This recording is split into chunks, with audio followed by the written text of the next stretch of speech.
25 साल पुरानी बात है। 1998 में राजस्थान के जोधपुर में हम साथ साथ हैं फिल्म की शूटिंग चल रही थी। 1 और 2 अक्टूबर की रात को इस घने जंगल में अचानक एक बिना छत वाली जीप रुकती है। इसमें हम साथ साथ हैं मूवी के एक्टर्स मौजूद हैं। ड्राइवर सीट पर सलमान खान, साइड में सैफ अली खान, पीछे वाली सीट पे तीनों एक्ट्रेसेस तब्बू, सोनाली बेंद्रे और नीलम कोठारी। कथित आरोप है कि सलमान खान ने जोधपुर के कंकाणी गाँव के इस जंगल में 2 ब्लैक बक्स यानी कि काले हिरणों का शिकार किया और इसका परिणाम ये हुआ कि जीवन का टारगेट क्या है तुम्हारे?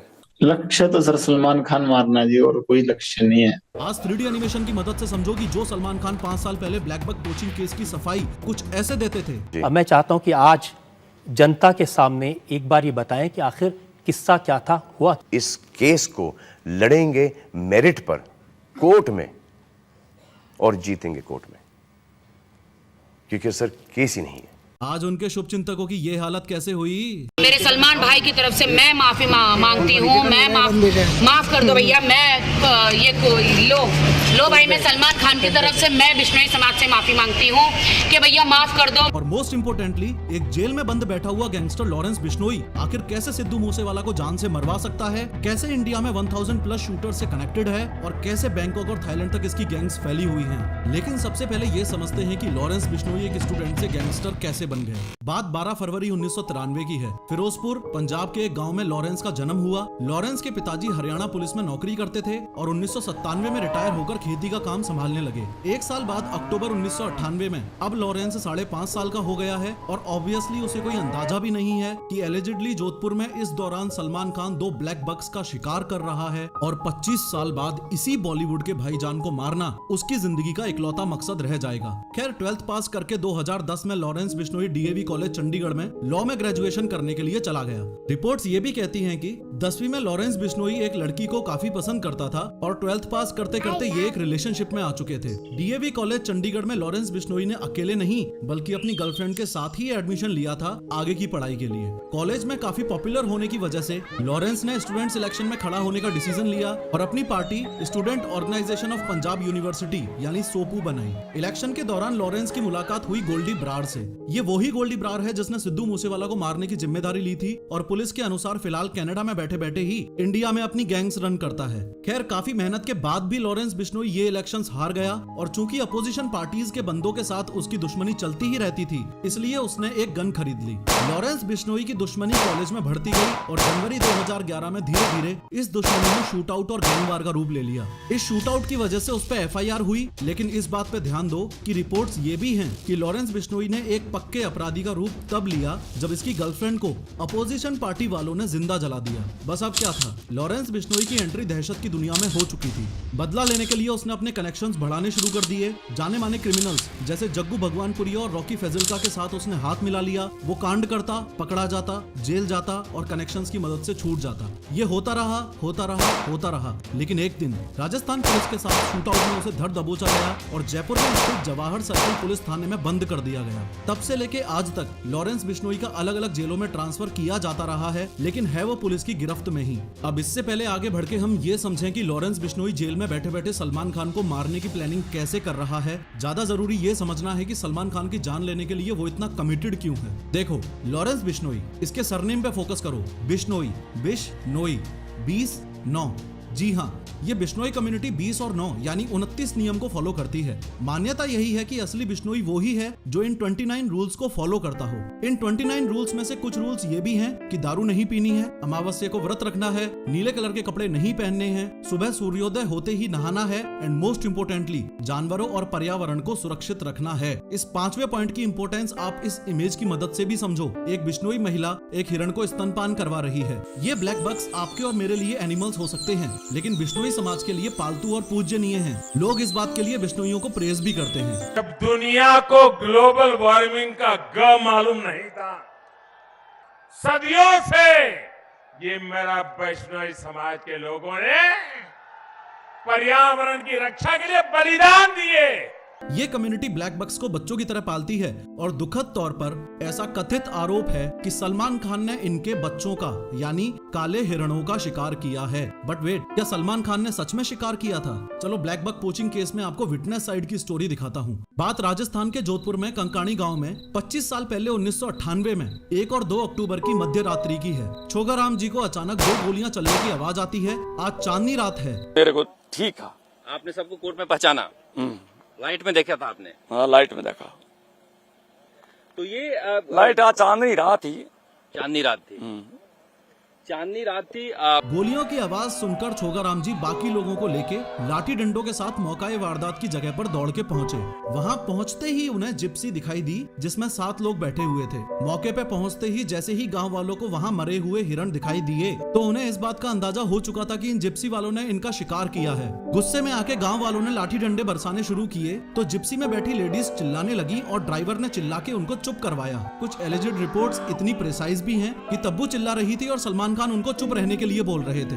इतनी पूरी हलचल में गांव वालों ने जिप्सी का नंबर नोट कर लिया और ये बहुत बड़ी दिक्कत बनी सलमान खान के लिए। अब जिप्सी का नंबर पुलिस थाने में दिया गया तो पता चला कि जिप्सी किसी यादव साहब के नाम पे है। यादव साहब से पूछताछ करने पर पता चला कि उन्होंने अपनी जिप्सी किराए पे दे रखी है किसी फिल्म यूनिट को।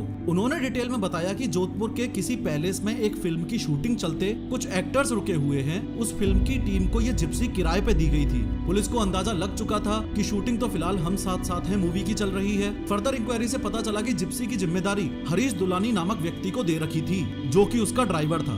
इस हरीश दुलानी को अच्छे से देख लो, ये इस कहानी का मोस्ट इम्पोर्टेंट कैरेक्टर है। इसने ही सबकी धोती खोली थी। सारे राज कोर्ट के सामने इसने ही बताए थे। इसने ये भी बताया था कि सिर्फ 1 और 2 अक्टूबर को ही नहीं, उससे पहले सितंबर 1998 के लास्ट वीक में भी सलमान खान ने 2 बार हिरणों का शिकार किया था। दुख की बात तो ये है कि फिलहाल इसकी हालत ये है। क्या आपने देखा था? क्या आपको लगा कि सलमान ने शिकार किया था? आपने क्या वो बोला था अपने कोर्ट में? नहीं, मैंने जो बोलना था मैंने कोर्ट में बोल दिया। मैं इस बारे में अब मैं टिप्पणी करने में मेरी हिम्मत नहीं है।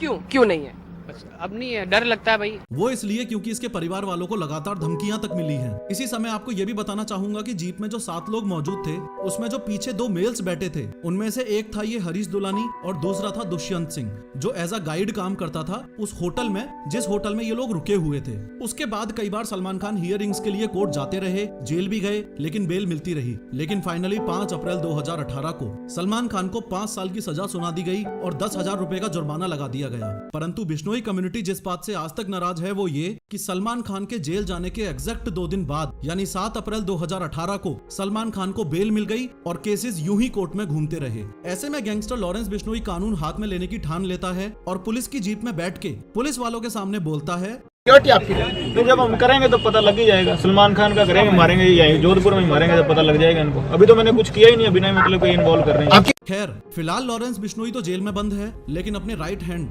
गोल्डी ब्रार और गैंग मेंबर्स के साथ कनेक्टेड रहते हुए सलमान खान को जान से मारने की इसकी प्लानिंग काफी स्ट्रॉन्ग और प्रैक्टिकल है। सलमान खान को मारने की सबसे पहली कोशिश इसने 2019 में की थी जब गैंगस्टर संपत नेहरा को इसने मुंबई भेजा था। संपत नेहरा को जब पुलिस ने पकड़ा तो पता चला कि उसने काफी टाइम तक गैलेक्सी अपार्टमेंट की रेकी की लेकिन हथियार की रेंज कम होने की वजह से प्लान कैंसिल करना पड़ा। सलमान खान को मारने की दूसरी कोशिश इसने 2022 में की थी जब कनाडा में बैठे गोल्डी ब्रार ने एक शूटर को मुंबई भिजवाया और हमले की साजिश करने के लिए मुंबई में उसे एक कमरा दिलवाया। सलमान खान के फार्म हाउस की रेकी की गई। फार्म हाउस के गार्ड से शूटर ने दोस्ती तक भी कर ली थी, हर मूवमेंट पर नजर थी, लेकिन सलमान खान के साथ हैवी सिक्योरिटी होने की वजह से प्लान कैंसिल करना पड़ा। इसके अलावा सलमान खान के पिताजी सलीम खान जिस पार्क में वॉक के लिए जाते थे उस पार्क की बेंच पर उन्हें धमकी भरी चिट्ठी भी मिली थी। चिट्ठी में साफ साफ लिखा था कि तेरा सिद्धू मूसेवाला जैसा हाल कर देंगे। और सबसे लेटेस्ट यानी 22 मार्च 2023 को सलमान खान को ईमेल के जरिए धमकी मिली है जो कि रोहित गर्ग नामक व्यक्ति ने भेजी है और गोल्डी ब्रार ने भिजवाई है।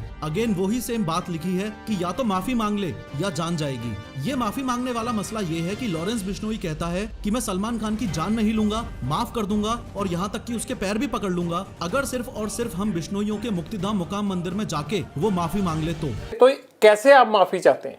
सर हमारे बिश्नोइयों का मंदिर है मुकाम, मुक्तिधाम मुकाम एक मंदिर है हमारे बिश्नोइयों का।